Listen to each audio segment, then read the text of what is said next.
ఉమ్మడి రాష్ట్రంలో ఇచ్చిపుచ్చుకునేటువంటి ధోరణిలో సర్దుబాట్లతో ప్రాజెక్టులు నిర్మించుకోవడం జరిగింది. విడిపోయినటువంటి పూర్వరంగంలో నీటి సమస్య సంక్లిష్టంగా మారింది. మొదట గోదావరి సమస్యనే చూద్దాం. 1980లో బచావత్ ట్రిబ్యునల్ ఆనాడు కేంద్ర జల సంఘం నుంచి అధ్యయనం చేసి నివేదిక తీసుకున్న దాని ప్రకారం దాదాపు 4000 టీఎంసీలు సగటున గోదావరిలో లభిస్తాయి. అందులో 3050 టీఎంసీలు 75% ప్రామాణికంగా నికర జలాలుగా భావించి వాటిని మహారాష్ట్ర, మధ్యప్రదేశ్, కర్ణాటక, ఒడిశా, ఉమ్మడి ఆంధ్రప్రదేశ్ 5 రాష్ట్రాల మధ్య ఆనాటికి వినియోగంలో ఉన్న ప్రాజెక్టులు, నిర్మాణంలో ఉన్న ప్రాజెక్టులు, భవిష్యత్తులో నిర్మించబోయే పోలవరం లాంటి ప్రాజెక్టులకి కేటాయించడం జరిగింది. 595 టీఎంసీలు అప్పటికే వినియోగంలో ఉన్నాయి. ఒక 2500 టీఎంసీలు ఈ కేటగిరీల కింద విభజన చేసి ట్రిబ్యునల్ తీర్పు చెప్పింది. వాటి ఆధారంగా అన్ని రాష్ట్రాలు ప్రాజెక్టులు నిర్మించుకుంటున్నాయి. ఇవాళ నికర జలాలు అనేటువంటివి ఉన్నాయా అనే ప్రశ్న పదే పదే ఉద్భవిస్తూ ఉంది. కేంద్ర జల సంఘం కూడా అధ్యయనాలు చేసి వారం క్రితమే 3050 టీఎంసీలు మాత్రమే నికర జలాలు లభిస్తాయని వెల్లడించింది. ఇంత తతంగం జరుగుతున్న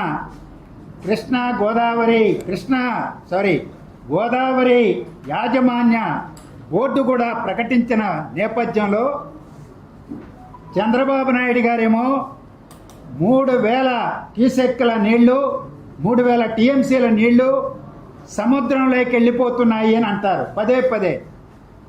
రేవంత్ రెడ్డి గారు అంటారు, గతంలో కేసీఆర్ గారు అన్నారు, జగన్మోహన్ రెడ్డి గారు అన్నారు, గోదావరిలో పుష్కలంగా నీళ్లున్నాయి, సముద్రంలో కలిసిపోతున్నాయి, ఆ నీటిని తెచ్చి రాయలసీమను రతనాల సీమ చేస్తానని కేసీఆర్ గారు అన్నారు.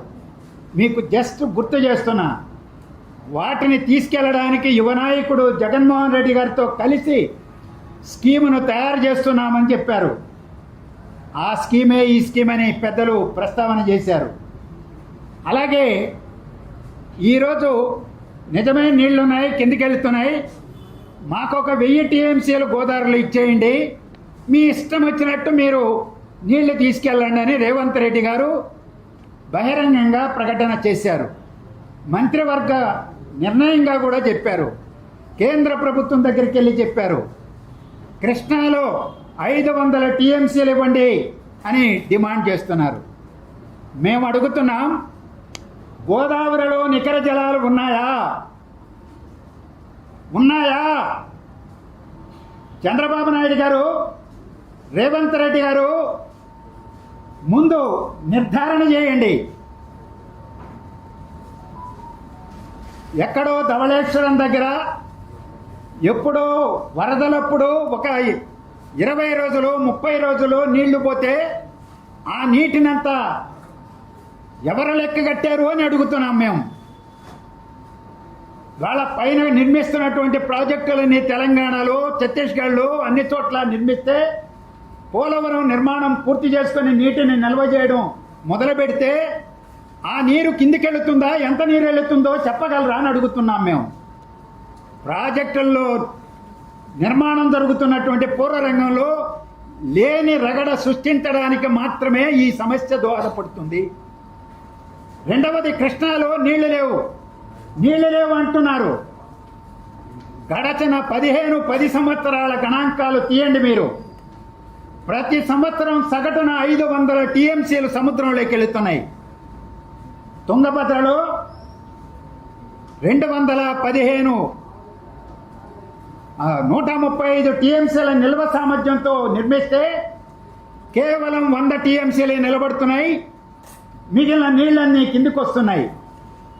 శ్రీశైలం 300 టీఎంసీలు నిల్వ సామర్థ్యంతో నిర్మిస్తే ఇవాళ 215 టీఎంసీలే నిల్వేయగలుగుతున్నాం. ఈ తుంగభద్ర నీళ్లు, కృష్ణా నీళ్లు శ్రీశైలం నుంచి సాగర్ మీదుగా, ప్రకాశం బ్యారేజ్ మీదుగా ప్రతి సంవత్సరం 400-500 టీఎంసీలకు తక్కువ కాకుండా సముద్రంలో వెళ్తున్నాయి. ఆ నీటి ఆధారంగానే రాయలసీమలో తెలుగు గంగ, గాలేరు నగరి, హంద్రేనివా ప్రాజెక్టులు రూపకల్పన చేసి ఎన్టీఆర్ గారి కాలంలో 35 సంవత్సరాల క్రితం నుంచి నిర్మాణంలో ఉంటే వాటికి నీటిని కేటాయించాల్సింది ట్రిబ్యునల్. బచావో ట్రిబ్యునల్ 25 టీఎంసీలు తెలుగు గంగకు కేటాయించింది. ఎస్ఆర్బిసి శ్రీశైలం కుడి బ్రాంచ్ కాలువకు 19 టీఎంసీలు నికర జలాలని కేటాయించి వరల్డ్ బ్యాంక్ నిధులతో, సిడబ్ల్యూసి అనుమతితో నిర్మించుకున్నాం. గాలేరు నగరిని 38 టీఎంసీల కేటాయింపు మిగులు జలాల నుంచి ఉంది. విభజన చట్టం దానికి చట్టబద్ధత కల్పించింది, త్వరగా నిర్మాణం పూర్తి చేసి నీటిని కేటాయించమని.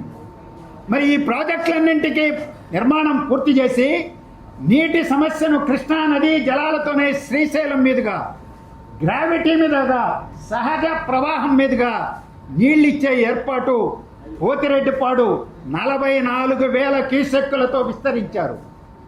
బనకచర్లకు నీళ్లు తీసుకెళ్లడానికి కొండను, మిట్టకందాల అనేటువంటి పెద్ద కొండను తవ్వి 16.5 కిలోమీటర్ల దూరం దాన్ని విస్తరించి తవ్వి పెట్టడం జరిగింది. నిజంగానే గేట్వే ఆఫ్ రాయలసీమ సాగునీటి వ్యవస్థకి బనకచర్ల. ఆ బనకచర్ల ద్వారా ఎస్ఆర్బిసికి, తెలుగు గంగకి, గాలేరు నగరికి శ్రీశైలం నుంచి కృష్ణా జలాలను అందించేటువంటి ఏర్పాటుతోనే ఇవి నిర్మాణాలు జరిగినాయి. ఆ నిర్మాణాలు పూర్తి చేయలే. తెలుగు గంగ పూర్తి కాలేదు. గాలేరు నగరి 3,25,000 ఎకరాలతో రూపొందించి 2,60,000కు కుదించి నేడు 35,000కు మాత్రమే గాలేరు నగరి కింద నీళ్ళు ఇచ్చే ఏర్పాటు జరుగుతున్నది. గండికోట నిర్మించారు, 2 చిన్న రిజర్వాయర్లు నిర్మించారు. హంద్రీనీవా పరిస్థితి అంతే. ఒక 20,000 కోట్లు ఖర్చు పెడితే రాయలసీమ ప్రాజెక్టులన్నీ పూర్తి అయిపోయి కృష్ణా నది జలాలను సరఫరా చేయడానికి వ్యవస్థ అంతా కూడా సిద్ధంగా ఉంది. ఈ పూర్వరంగంలో బనకచర్లకి గోదావరి వరద జలాలని సముద్రానికి 40 మీటర్ల ఎత్తులో ఉన్నటువంటి ప్రాంతం నుంచి బొల్లాయిపల్లి దగ్గర ప్రకాశం జిల్లా సరిహద్దులలో 320 మీటర్ల ఎత్తుకు నీటిని తోడి అక్కడి నుంచి నల్లమల అడవుల్లో నుంచి బనకచర్లకు నీళ్లు తీసుకెళ్తాం. సొరంగ మార్గంలో రాయలసీమను సస్యశ్యామలం చేస్తామంటే కరువు పీడిత ప్రజానీకం, వలసలు వెళుతున్నటువంటి ప్రజానీకాన్ని వంచడానికి తప్ప ఇంకొకటి ఉన్నదా అని అడుగుతున్నాం. వంచడానికి గత ప్రభుత్వం కావచ్చు, ప్రస్తుత ప్రభుత్వం కావచ్చు, ఎందుకు ఈ పనికి పాల్పడుతున్నారని అడగడం కోసమే ఇవాళ ఇక్కడ మీ ముందు కూర్చున్నాం.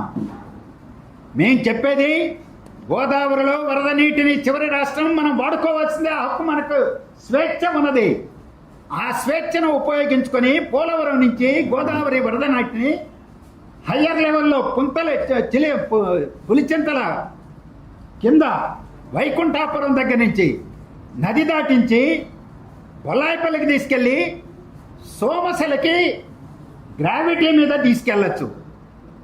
ఎత్తిపోతల అవసరం లేదు. సోమశిల రిజర్వాయర్ ఉంది, అటుపై కండలేరు రిజర్వాయర్ ఉంది.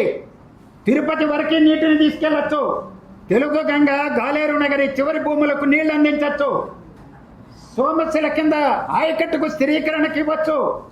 వెలుగొండ ఆయకట్టుకు నీళ్లు ఇవ్వచ్చు స్థిరీకరణకు భవిష్యత్తులో. సాగర్ కుడికాలువ కింద ప్రకాశం జిల్లాలో అదనపు సాగుదల తీసుకురావచ్చు. ఇంత సౌలభ్యంతో పాటు చింతలపూడి ఎత్తిపోతల పథకం యొక్క ఆయకట్టుకి ఇవాళ నిర్మాణం ఆగిపోయిందా దానికి? అలాగే సాగర్ ఎడమ కాలువ కింద ఆయకట్టుకి నీళ్ళు ఇవ్వడానికి ఆ వరద జలాలను వాడండి. కృష్ణా డెల్టా, సాగర్ డెల్టా గోదావరి నీటితో వినియోగించి మిగిలినటువంటి నీటిని శ్రీశైలం నుంచి రాయలసీమ ప్రాజెక్టులకు ఇవ్వండి. వ్యవస్థ నిర్మించబడింది, 1000 కోట్లు ఖర్చు పెట్టబడింది అని మాలాంటి వాళ్ళని చెబుతుంటే చెవికెక్కించుకోకుండా ఈరోజు 82,000 కోట్ల రూపాయలతో 4,000 విద్యుత్ వినియోగంతో 23,000 క్యూసెక్కులని నీటిని ఎత్తిపోస్తామని భారీ నీటిపారుదల ప్రాజెక్టు ఎత్తిపోతల పథకాన్ని తీసుకురావడం చాలా ఆశ్చర్యం కలిగిస్తున్నది. ఇది సమర్థనీయం కానే కాదు. చంద్రబాబు నాయుడు గారు, ఆయన ప్రభుత్వం, కూటమి ప్రభుత్వం తీవ్రంగా ఆలోచించాలి, పునరాలోచించాలి అని మేము కోరుతున్నాం. దీన్ని అడ్డం పెట్టుకుని తెలంగాణ ఇక్కడ ఒక మాట చెప్పాలి. తెలంగాణ ఇప్పటికే కేంద్ర ప్రభుత్వం మీద ఒత్తిడి తీసుకొచ్చి, ఎందుకు ఈ మాట చెప్తున్నానంటే చంద్రబాబు నాయుడు గారు నిన్న మంత్రివర్గంలో ఒక సూచన చేశారంట, కేంద్రానికి పంపిద్దాం ప్రతినిధి వర్గానని. ఏంటి మోడీ గారి ప్రభుత్వం ఇంతవరకు చేసిన నిర్వాహకం? ఎగువ భద్రా ప్రాజెక్టు కర్ణాటక ప్రభుత్వం బీజేపీ అధికారంలో ఉన్నప్పుడు ట్రిబ్యునల్ కేటాయింపు లేకుండా ఈరోజు ఆ ప్రాజెక్టుకు కేంద్ర జలసంఘం నుంచి అనుమతించి జాతీయ ప్రాజెక్టుగా ఆమోదించి ఏకంగా పోలవరానికి కూడా బడ్జెట్లో నిధులు కేటాయించని రోజుల్లోనే ఆ ప్రాజెక్టుకు 5,300 కోట్ల రూపాయలు వార్షిక బడ్జెట్లో కేటాయించిన ప్రభుత్వం మోడీ ప్రభుత్వం.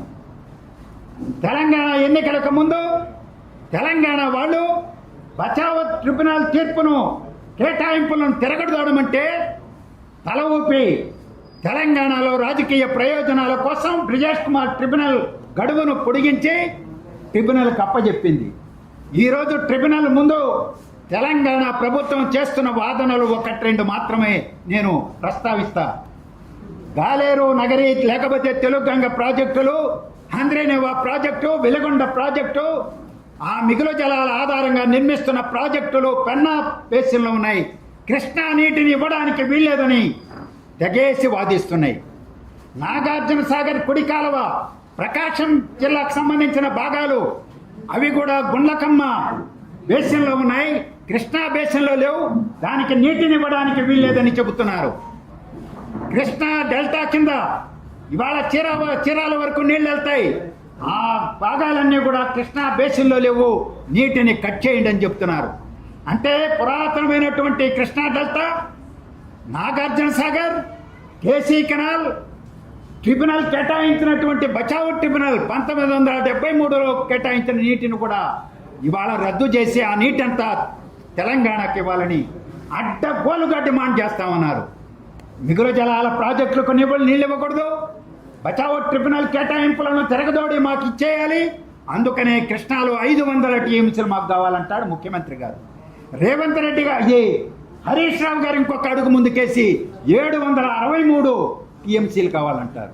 బచావ్ ట్రిబ్యునల్ కేటాయించిందే 811 టీఎంసీలు అయితే తెలంగాణకే 500, 670, 700 కేటాయిస్తే దిగువ రాష్ట్రం ఆంధ్రప్రదేశ్ ఈరోజు ఈ ప్రాజెక్టుల భవిష్యత్తు ఏంటి? దీన్ని ఎందుకు చంద్రబాబు నాయుడు గారు సీరియస్గా తీసుకోవడం లేదు? ఆ ట్రిబ్యునల్లో వాదించడానికి, సుప్రీంకోర్టులో వాదించడానికి మీకు ఆశ్చర్యం కలుగుతుందేమో. ఈ ప్రభుత్వం వచ్చిన తర్వాత అడ్వకేట్ల యొక్క టీమును కూడా నియమించలేదు, అడ్వకేట్లను కూడా నియమించినటువంటి దౌర్భాగ్య పరిస్థితి. ఎందుకు ఈ అలసత్వం ప్రదర్శిస్తున్నారు? ఆంధ్రప్రదేశ్ జల హక్కులు, కృష్ణా గోదావరి హక్కుల పరిరక్షణ చేయకపోతే రాయలసీమ భవిష్యత్తు ఎడారే. ఆందోళనతో ఈ మాటకు అంటున్నాం. రాజకీయ కక్ష మాకేం లేదు, రాజకీయాలకు అతీతంగా మాట్లాడుతున్నాం మేము. ఈ విషయంలో ప్రస్తుత గవర్నమెంట్ మాట్లాడదు, ముఖ్యమంత్రి మాట్లాడరు, మాట్లాడితే ఏమంటున్నారో తెలుసా? నీళ్లున్నాయి, మీరు వాడుకోండి, మేము వాడుకుంటాం, మేము ఎప్పుడూ వ్యతిరేకించడం లేదు, భవిష్యత్తులో వ్యతిరేకించమని. ఇవాళ మీరు అధికారంలోకి వచ్చింది సంవత్సరం అయిపోయింది, ఇంకా 4 ఏళ్లే ఉండేది. కానీ తెలుగు జాతి శాశ్వతంగా ఉంటుంది. తెలుగు జాతి యొక్క భవిష్యత్తు అంటే తెలుగు జాతి నీటి హక్కులను తాకట్టు పెట్టేటువంటి, వదిలేసేటువంటి హక్కు మీకు ఎవరిచ్చారు? ఎందుకు మాట్లాడుతున్నారు పదే పదే? ఎందుకు మాట్లాడుతున్నారని అడుగుతున్నాం. చర్చించడానికి మేము సిద్ధం, అంశాల వారిగా చర్చించడానికి సిద్ధం.